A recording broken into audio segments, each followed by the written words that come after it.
What type of game would Guilty Gear be without bursts? Well, if Strive had no bursts, one of two things would probably happen in most matches. Either a round would turn into intense turtling, looking for an opportunity to convert into a hit or a knockdown, or the game would turn into a rush into a first hit into a knockdown. And it's fair to think, well, is the game already kind of not like that already? And that would be kind of true. But with no burst, the game's strong offense would favor characters with tricky mix-ups with good neutrals. So getting hit, no, I mean, really, in some cases, simply blocking might end the round immediately. But thankfully, we don't live in that world. And today I want to talk about mechanics that stop this from happening. And in a way, they make fighting games more fun. And to start, we're going to stay in our lane and talk about bursts.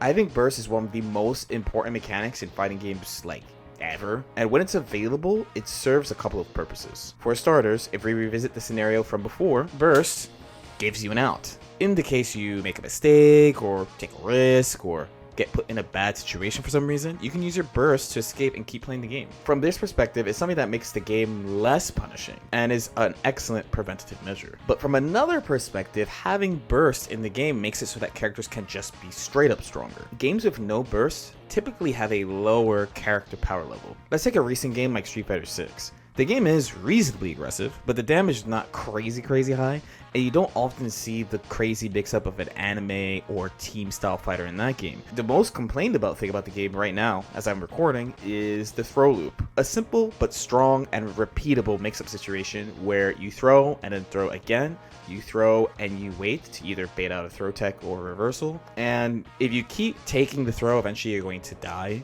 but you can be wrong a few times here. Also, there are versions of Street Fighter that are very mix-up heavy, but even then you have to go through various exchanges of neutral and offense to actually get there in the first place. Having burst in the game though lets the developers push the envelope of what's allowed in a fighting game, since you have both the chance to escape in both block stun and hit stun. The last mechanic I want to talk about is not even something the player tactically does on their own, but we're going to touch on that later. First, I want to talk about a couple of mechanics you do in block stun. So first is guard canceling. Guard canceling is pretty similar to burst if you look at its function in the game. That is, this is a mechanic that costs a resource that gets you out of a sticky situation in a different way than burst, often using meter instead of whatever combo breaker resource there is in the game. And there are a bunch of ways guard cancels have been applied in fighting games. For starters, you have the alpha counter dead angle attack style, just an attack you do out of block stun. Simple enough, and to make this trending, while you can't combo out of it very easily or kill off it, though there are cases where you can, especially with some certain characters in fighting games I've played before, you usually have enough advantage to mount offense. The extreme of this being you'd have so much frame advantage that you'd be able to mount your own offense and mix up immediately. Then you have the more recent Fate of Fury Baiken method of guard canceling, which would be guard canceling with a special move. While these are executed differently by game, they're pretty threatening. In classic Baiken's case, she negative edges the attack, so in the case you do nothing, she also does nothing. And in Veil of Fury, you do this by doing a just defend and canceling it into a special move. If you use something like a command grab or a special move that has a break, you can even get a combo off it, which is very strong, despite being difficult to execute. As a side note, I also think this will be a pretty important part of the game in the future. And again, guard cancel sounds similar to burst, but something you specifically do when blocking. So unlike burst, which is pretty much there as a preventative measure against whatever a character can do, our guard cancel is both a preventative measure and a rewarding way of using your knowledge of a situation against an opponent. If we take Baiken, where do you use it? Do you use it against the opponent's frame trap? Do you use it against something plus you don't want to really deal with? Do you use it to simply get out the corner? Or do you use it to stop an opponent with a strong 50-50 to back off and bait your guard cancel? All these applications are pretty valid. Some are probably better to use than others though. To use the above example, you might be comfortable holding this frame trap and might want to assess what the opponent does next instead. You also might be cool with someone just being kinda plus, knowing that they can't really threaten that much off their frame advantage, especially if your opponent has to wait for your guard cancel during the sequence. Guard cancel costing meter ends up being one option among many for you to consider in different situations, against different characters, against different players, adding to your toolkit and making defense more fun and more than just sitting and waiting and reacting for an opportunity. The next mechanic is a little similar to guard cancel, It's push blocking. It's similar, but it's used in far fewer games. The idea being that when successfully executed, you literally push the opponent off of you. While the attacker actually usually gets far more frame advantage while doing this, they get pushed so far away that it usually doesn't matter without some preparation. This mechanic is very powerful, so it's not fit for every single fighting game. For example, while push blocking is a staple of Marvel vs. Capcom, when Dragon Ball FighterZ came out, people were begging this mechanic to be added in the game.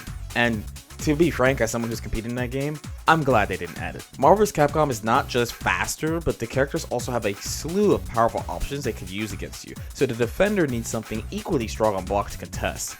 Push block without strong offense does not work, and it makes the attacker just feel really bad. The mechanic is also surprisingly nuanced. You can't just slam it, you can be frame trapped for it since the input requires you to press forward and 2 buttons. Or alternatively, you can build a structure that lets you continue offense anyway, even if you get pushed. But the last and probably the most interesting mechanic out of these, considering that it's not something that you do to someone necessarily, is negative penalty. This one is an anime classic and it punishes people for playing too lame. So while games like Street Fighter celebrate projectile heavy playstyles, despite changes to the game over the years via new mechanics and changes to special moves, some other games' player bases frown at characters that slow the game down too much. So negative penalty helps with that. While different games might apply this differently, the main way negative penalty is applied is for retreating too much. Things like backdashing too many times, jumping backwards away from your opponent, or even using attacks that move you backwards will do this. The mechanic is also not applied evenly across the cast, which also makes sense. For example, it doesn't really make that much sense for a big slow grappler character to get negative penalty for retreating as quickly as more mobile characters. What type of punishment do you get for negative penalty though? That depends on the game. In Guilty Gear Xrd, you immediately lose all your tension, along with heavily reduced tension gain for about 10 seconds. This is pretty bad in this game because you get access to really strong options for 25 meter, so being in negative penalty puts you in a pretty bad spot. But in Strive, you have all these downsides, along with losing your burst, which is an extra bad spot to be in, especially in a game known for its high damage and potential snowball situations. In BlazBlue, you lose your barrier meter, and your barrier does not begin filling back up until negative penalty ends. Your opponent also automatically enters active flow. Let's say it's a positive state where you do more damage and build meter much faster. Persona does not have mechanics like barrier and faultless defense. Instead, the character just takes 50% more damage. This game is pretty explosive, so entering negative penalty in certain situations means that the opponent's next hit could cost you the round. Negative penalty is a gentle encouragement to engage. It can be said the definition of how much retreating is too much is arbitrary, but it is on a character by character basis, and while it might not be needed in a game like Street Fighter or Granblue or any slower fighting game, can you imagine what it would be like if a game like, say, Smash Ultimate had negative penalty? In my opinion, what all these mechanics have in common is that they quietly live in the background of these games, but they're also actively present and encouraging you to engage with the game in specific ways. Mechanics like burst and push block straight up let characters be stronger than they would otherwise allow to be, unless we call the game a garbage game, frankly. And then guard cancel and negative penalty are great deterrents against both certain styles of play and tactics. But yeah, let me know what you guys think and if there's any mechanics you think make fighting games more fun. Obviously, this was more focused on defensive mechanics, for lack of a better word. But I did say they were unexpected, so it's fine. As usual, if you have any questions or comments, definitely feel free to leave them in the comment section below. If you want to help support the channel, I do have a Patreon, patreon.com/LordKnight. If you want any coaching for Guilty Gear or any other fighting game, you can catch me on metafy.gg/@LordKnight. I also stream on most days on Twitch at twitch.tv/LordKnight, and that's where we hang out, but also record videos for my second channel, LordKnight Chronicles. I can subscribe if you guys feel like it, and I'll see y'all next time. Peace out.